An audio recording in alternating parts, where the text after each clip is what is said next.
Which movie won Chinese New Year 2023?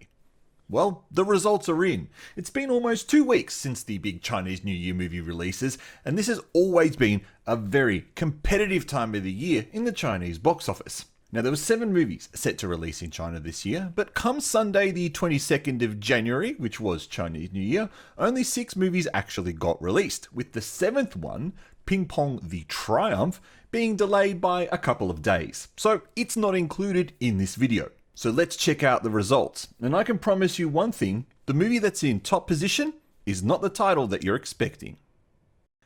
Coming in at 6th is the family comedy 500 Miles, starring Lei Jia-yin from Assassin in Red and Zhang Xiaofei from the 2021 Chinese New Year smash hit, Hi Mum. There does not seem to be much hype about this movie, which seems to be about a couple who go on a blind date and then there's some kind of family swap. Now, sorry about that synopsis translation. I got it off a website and that was the best I could do. Now, this movie has an interesting support cast, but it didn't stand a chance at the box office. But what's more interesting is had this movie been released a little bit later in the year, it would not have made anywhere near as much as it did. So perhaps it was quite clever for the producers to squeeze this movie in during the Chinese New Year period. Douban user review scores are kinda average, a 5.6 out of 10. So not bad, but not a movie you should go rush out and watch either. Personally, I think the result of this one is a little disappointing. It was one of 2 animations released for Chinese New Year, and when you compare the 2 of them together, it would seem that it was a little bit maybe too depressing for audiences for the Chinese New Year period. Still, a remarkable 600 million RMB or 130 million US dollars, I don't know, I'm not American. Box office return making a few people happy, considering that this movie rumoured to have run into a bit of trouble with the film censors prior to release, which caused the delay on this one. Thankfully, user ratings on Douban are pretty good, 7.3 out of 10, which if we would compare that to a 5-star rating would be 3.5 out of 10, which is exactly the same as what I gave The Wandering Earth 2. So, see, that's a pretty good rating for a movie. This movie has some potential though, and I think it'll have a life of its own on the international circuit, especially when some of the international streamers like Netflix pick this up. Now, I'm really excited to see this film, and if you've seen it, leave a comment below, because what I'd like to know is if the animation is anywhere near as good as last year's I Am What I Am. That was a top film. Previously known as Anonymous, before it was given a strange retitle to Hidden Blade, which now makes it sound more like a samurai movie than a World War II thriller, this movie is probably aimed a little bit more at a Chinese audience than an international one. And it follows a group of spies who gather intelligence about what's going on in between Japan and the US and relay that back to the officials in the mainland. This one has a good cast. It's got Tony in the Mood for Love Leung. Now, the reason I call him that is because that there are 2 Tony Leungs in Asian cinema, the other one being called Big Tony. So this is just a bit of a differentiation. Every time you hear me say in the Mood for Love, you know which Tony Leung I'm talking about. It also stars 2023's Flavour of the Year in Wang Yibo. He's this year's Jackson Yee, and Wang Yibo will be seen in the upcoming Top Gun-esque film Born to Fly, which hopefully gets released in April. This one appears to have been picked up by Wellgo USA, so it will get an international release, and I think they're relying on the star factor in this one to get people to go and watch it, because considering the user scores on Douban, it only puts this movie at a 6.7 out of 10. Now in 3rd place, it's not a Chinese New Year without a Boonie Bears movie, and this is the 8th movie in their Boonie Bears series, which apparently have been getting slightly worse and worse every year. Now, I've never seen any of the films nor the TV show that this thing is based on, but it is all available in English, and no doubt there are quite a few of you out there who are fans of this, and you'll probably really want to watch this once it finally gets an international release. You have to consider though, 3rd place is a really impressive result for a title like this, and it's got a strong Douban user rating of 7 out of 10. What is this? You're screaming at the video.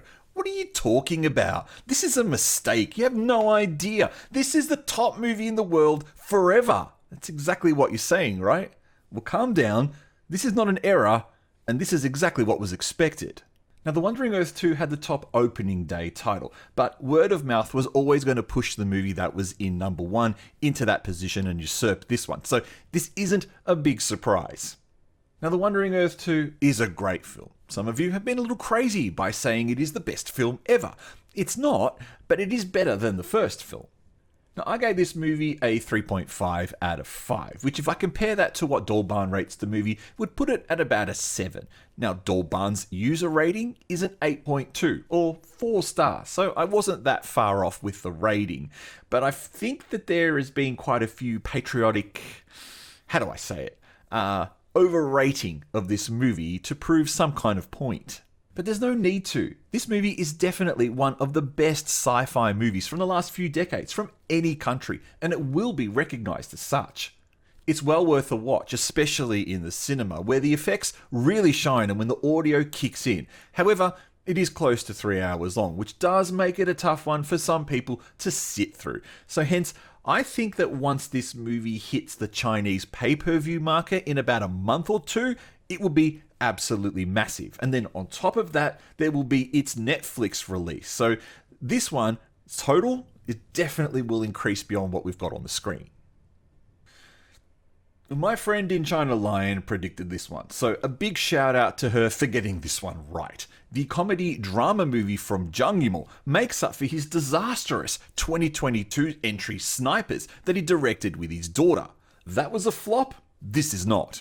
This movie had an incredible word of mouth thanks to its very strong cast, including the well-loved comedian Shen Ten and 2022's flavour of the year, Jackson Yi. So it seemed like Wang Yibo still has a little bit to go before he has the top fill. Support cast for this one includes Zhang Yi and Lei Jia-yin from the number 6 movie on this list, and is about a soldier who tries to get rid of some kind of traitorous minister.